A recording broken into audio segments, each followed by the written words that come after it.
Did you know that the ego has a hidden agenda? I'm going to tell you what that is, how it affects your entire life, and what you can do about it.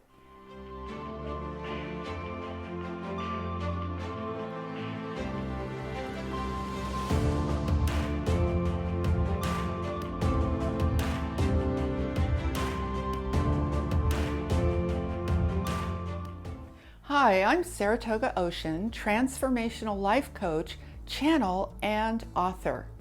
And today I want to talk to you about the ego.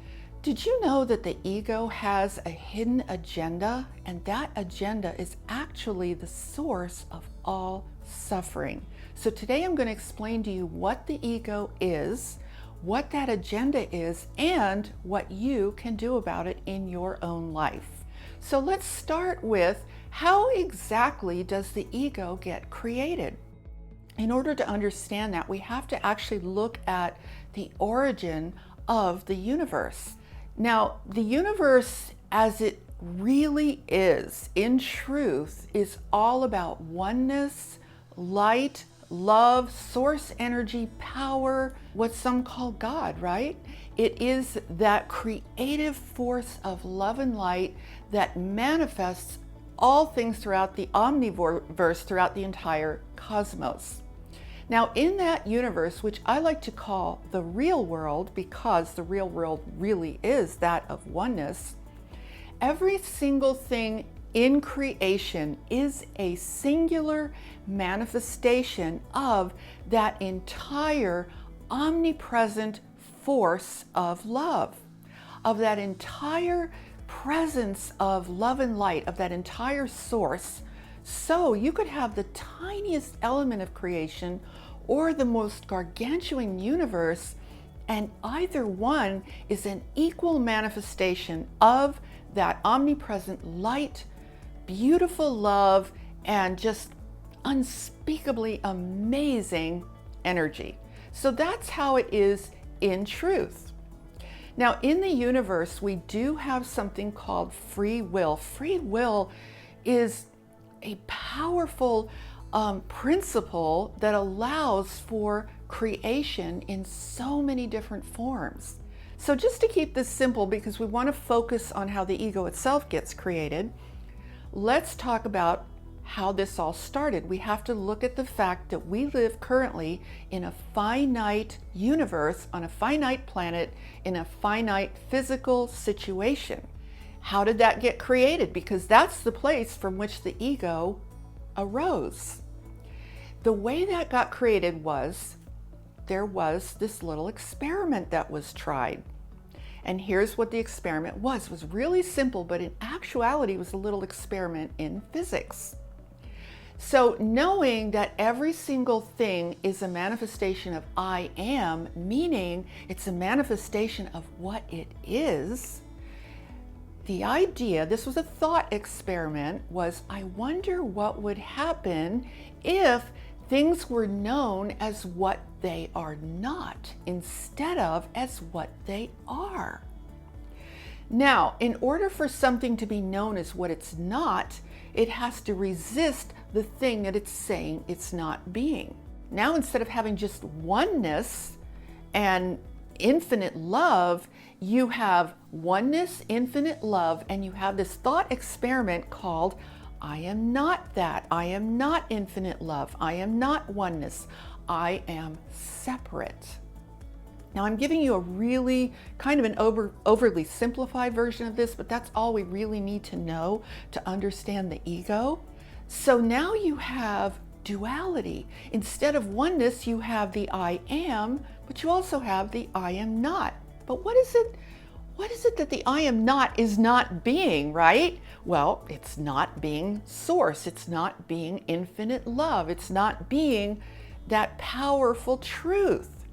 So that gives rise to a whole different kind of creation, which, to put it simply, we will call the finite universe.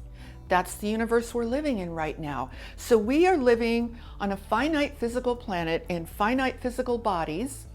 But the thing is, the truth is, we actually are infinite beings of love and light. We are a manifestation of that infinite creator in human form. But how does that infinite, powerful energy of pure love and light manifest in a finite universe that is structured on what it's not, right? How does it manifest? Well, that's a tough thing. So what happens is we have what arises for us here in order to function here is an alternate identity, a corresponding finite identity that we refer to as the ego. So the ego is actually a false identity. It's not who you really are. But the problem is that in order for the ego to exist, it has to block your light. It has to block the expression of who you really are. So all of the struggles that you experience in your life, all of the suffering, really, if we just put it in one word, is the result of the ego existing in conflict with your infinite, beautiful self of power, love, and light as a manifestation of that source creator. So the ego is always in somewhat of a battle. Now, here's how you can look at this if you want to have a visual image of what I'm talking about. Imagine yourself over here as this just brilliant, radiant being of light. The ego is in resistance to that because this is the I am. Who you are is I am love and light. The ego says, I am not love and light. That is not who I am. I am not that. So it's blocking your true self. It's blocking your true expression. Now, if you put it's almost like having an opaque barrier in front of light. So it blocks the light. Guess what happens then? When it blocks the light, it creates a shadow, doesn't it? That's what we often refer to as the shadow self. Shadow self is really the ego, but the shadow that manifests as a result of the ego is the experience of suffering. That's what all the suffering is about.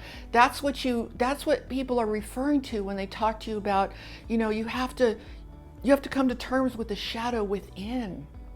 So the ego does not want your light to express, because here's what happens. The truth is the light of who you are. That's the truth.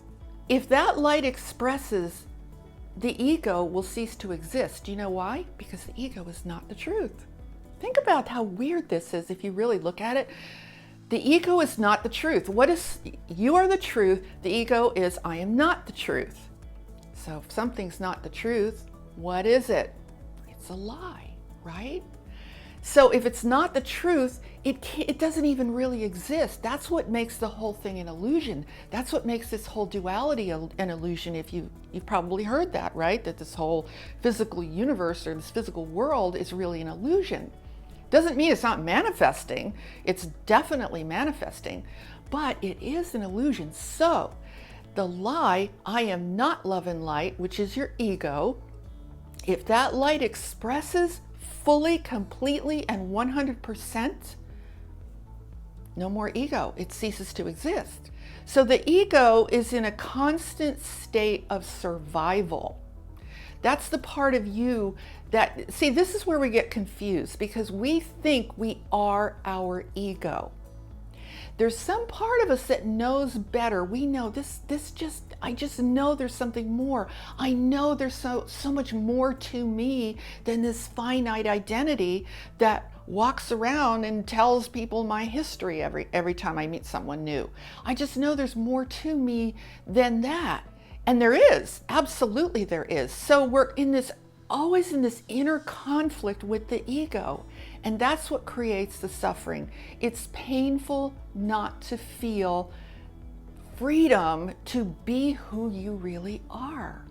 Now, how does the ego take its shape? Because you see, everyone has their own unique ego, right? No two egos are alike. So each ego is unique, and depending on everything that's happened to you, right? Here's how the ego takes its shape. It actually takes its shape via electrical thought energy. Here's something you can try. This is really fascinating. I don't know if you'll pick up on this, but might be worth just looking into to see. When you wake up first thing in the morning, you know how you're kind of laying in bed and you're still kind of half asleep and kind of groggy, and there's that moment when you get out of bed and you stand up and you're awake, you come awake. So if you are really attuned and really paying attention, you will notice that something happens when you come fully awake. It's almost like your ego assembles. It's so fast. It's so quick. It's almost not even in time, but it's almost like these little light molecules of thought just go pop, pop, pop all through your entire body. It takes a shape. It takes the shape of your ego. It takes the shape of the false self that you erroneously think you are, that you're always trying to fix. You know that self you're always trying to fix, that self you're always trying to make better? That's not even you. That's just your ego. That's a little experiment. You might be able to pick up on it, you might not. I've had that experience and it just kind of blew my mind. It was like, almost like this whole geometry just instantly took shape throughout my physical body, and I could feel, boom. It's like, okay, this is gonna sound like a silly analogy, but I don't even know if I should tell you guys this. Have you ever seen those trash can, those like fabric things with the metal framework that's smashed down flat so that you can, store it, and then when you lift it up, it just, boom, assembles into the shape of that vessel? That's kind of what it's like, only it's more complex than that. So it's almost like it just manifests in the shape of your ego. So once that ego takes shape, it proceeds to run your day. Now let me tell you something else about the ego. The ego loves to run on patterns because the patterns continuously reinforce its existence, and the ego needs to be constantly reinforced because in truth it's based on a lie. It's based on what you're not. So the ego loves it when you repeat the same patterns over and over and over again that reinforce that false self.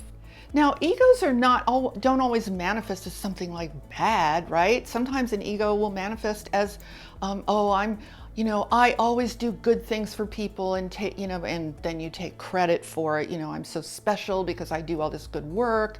That's like a positive manifestation of ego. Other egos can be, nobody recognizes me. I'm just so forlorn. I never get what I want in life. That's another version of the ego. Some egos are just truly vicious. I mean, they might be vicious to other people. They might be vicious to yourself.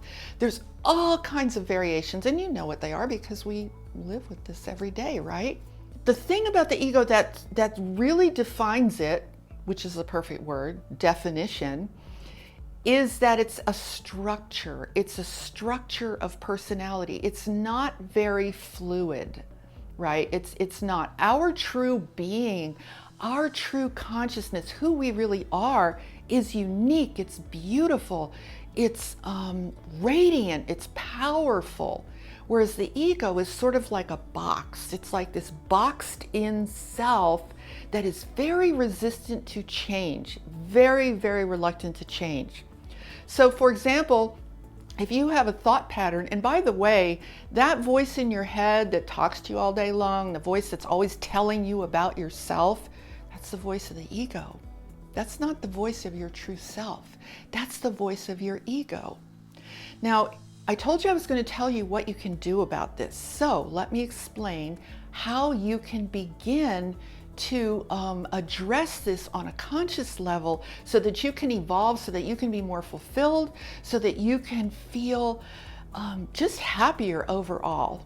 You want to start to look at where you feel particularly stuck in your life, where you feel that you are experiencing pain, frustration, resistance, those kinds of experiences.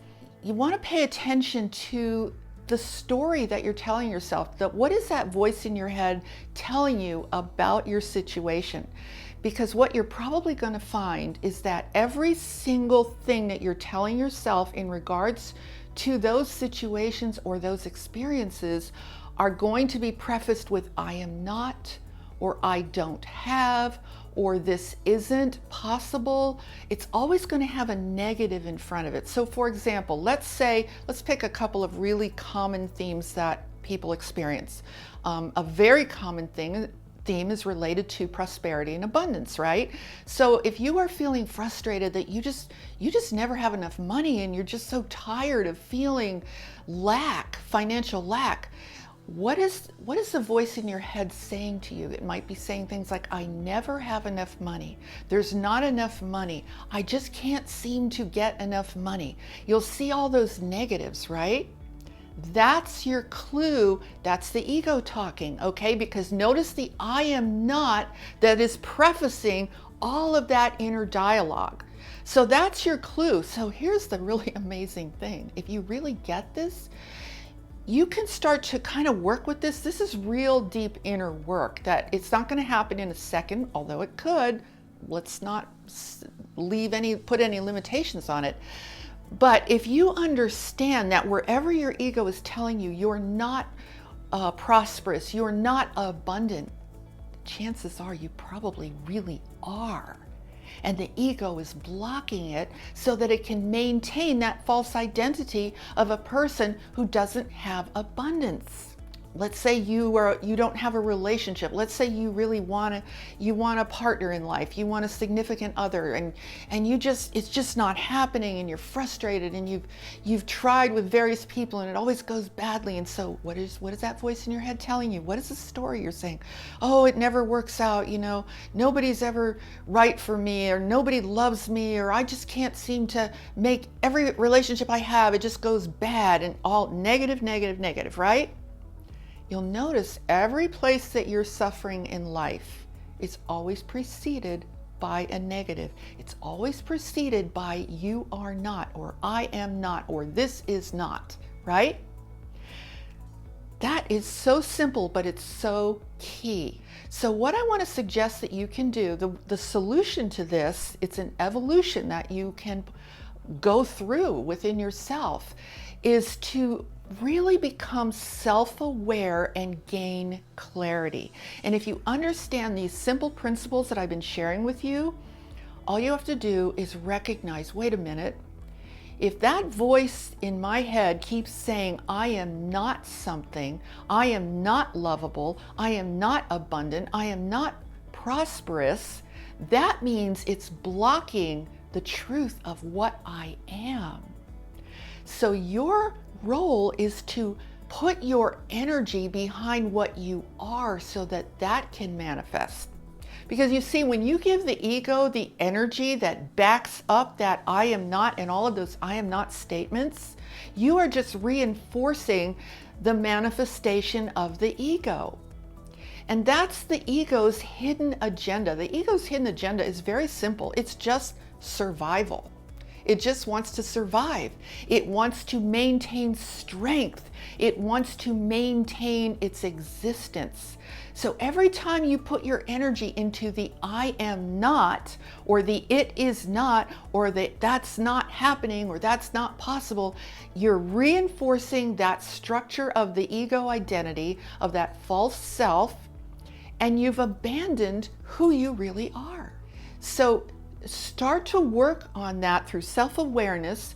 Allow yourself to gain the clarity by understanding the simple principles of how the ego got created in the first place, and shift your energy over. Say, no, I don't accept this. I'm not going to put energy into reinforcing that ego structure. I'm not going to put my energy into reinforcing that false self that just causes me pain and suffering. Instead, I'm going to put my energy into who I really am as a being of light, love, presence, source energy, and power, the power to create the life that I truly want to be manifesting here in this situation. All right, so that's pretty much it. I hope that's been helpful to you. Please subscribe to my channel, like this video. If you've gotten value out of it, share it out to anybody who you think would benefit. Leave me a comment below. Let me know if you found this helpful. Let me know if there are any struggles that you're having, and if this has shed light on those struggles for you. Leave that in the comments below. So it's been my pleasure to share this information with you. I look forward to sharing more. Thank you so much for watching. I'm sending you so much love, light, beautiful energy. Have a wonderful day. Namaste.